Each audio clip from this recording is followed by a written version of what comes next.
Okay, so some people seem to still be holding on to the idea that this President Trump that we see in interviews and tweeting and press conferences with this rambling train of thought, sentence fragment, often incoherent and self-contradictory, president that we see is just for us and it's just a show. But then when he goes and gets on the phone with other foreign leaders, then it's this brilliant businessman comes out, this world-class negotiator comes out, and he really handles everything professionally.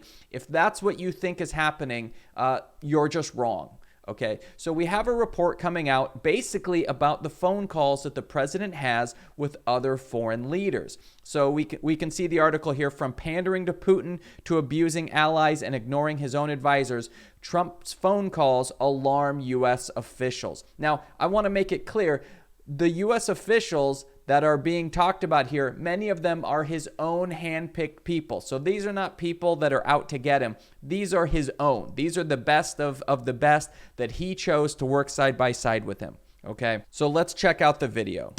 Tonight, an exclusive new report from CNN's Carl Bernstein. According to sources familiar with hundreds of highly classified phone calls with foreign leaders, President Trump was so repeatedly unprepared, outplayed by adversaries, and hostile toward traditional allies that several senior U.S. officials concluded the president himself posed a danger to national security. Sources say the calls convinced former top Trump deputies, including National Security Advisors H.R. McMaster and John Bolton, Defense Secretary James Mattis, Secretary of State Rex Tillerson, and Chief of Staff John Kelly, that the president was delusional.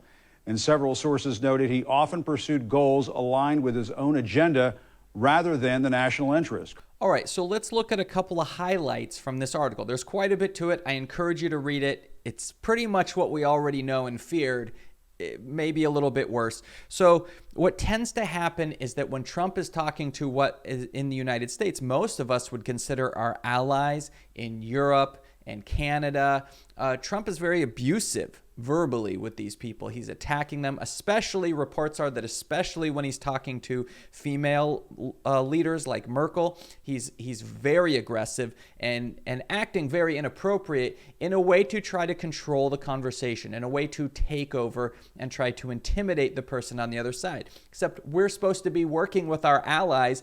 That's what makes them allies. Even worse, when he's dealing with people that really we should be a little suspicious of and really on guard about and keeping them at arm's distance, people like Putin and Erdogan, Trump is very much about being best friends forever. Okay. In fact, Erdogan seems to have a direct line to the president with orders that if Erdogan calls, Trump is to get that call no matter what. Okay. In fact, apparently they found him on the golf course while he was golfing because Erdogan decided to call and Trump didn't want to miss that call.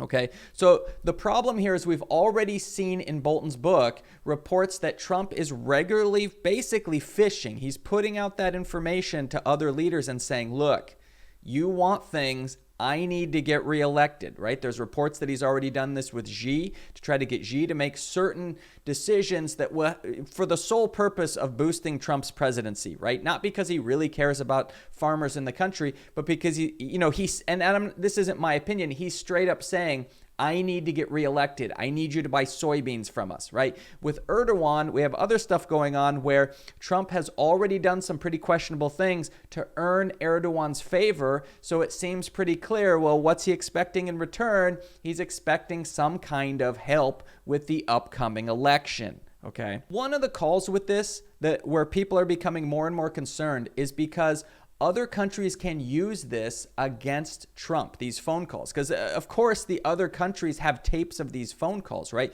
So here's the problem. Even although there are reports that Trump has essentially said, look, I'll do this for you. You got to help me get reelected. It's also not just about having the explicit tit for tat, I'll do this for you. You're going to help me get reelected. It's anything that's embarrassing. Right? Anything that can be used to motivate Trump. If there's a conversation where Trump looks especially foolish, that can be used against him. And the reports are that he goes into these conversations completely unprepared.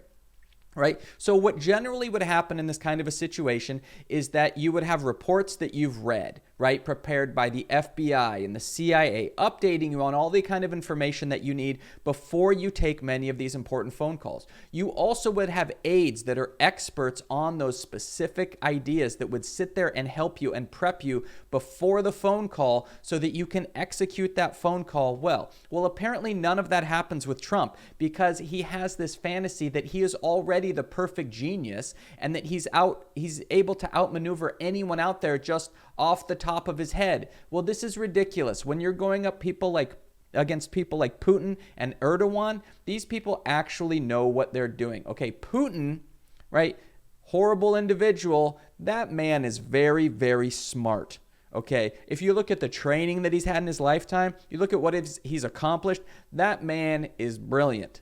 Okay, I don't like what he does. I don't condone what he's doing. What I'm saying is he's very, very smart. And if you think you're going to show up to a phone call with Putin and just outsmart him off the top of your head, you are getting played, right? So the whole thing in the, it's like that poker saying, if you can't figure out who the fool in the room is, it's you, right? That's kind of the situation here. You're going to try to show up with Putin and outplay him with no preparation. You're going to be the fool. Then there's a story in here that comes up. It's actually from early on in Trump's presidency, but to me, it pretty much sums up how all of this stuff is going to work. So one of Trump's earlier phone calls with Putin, basically the reports are that Trump was very deferential. He basically was just, when it was Trump's turn to speak, he would just try to brag about himself and try to pump himself up to make himself look better in Putin's eyes.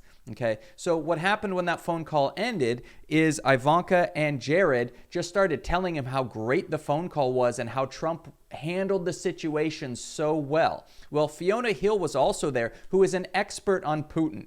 Right? She literally wrote the definitive biography on Putin. Like, she understands what's going on here. So she started trying to explain to Trump, okay, here's what was going on in that phone call. Here's Putin's psychology. Here's what he was trying to do when he said this. Here's what's going on.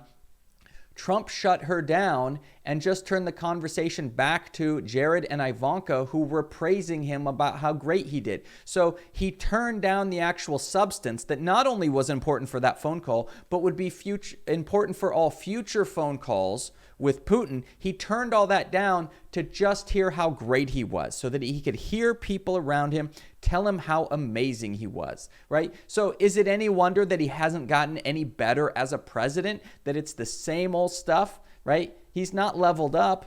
He's not operating at a higher level than he was 3 years ago. He's still getting played by all of these foreign leaders, and it's just because he is unwilling to change. He only wants to hear how amazing he is, not how he can do better. So, like I mentioned a moment ago, you go into a conversation with Putin unprepared, you are going to get wrecked.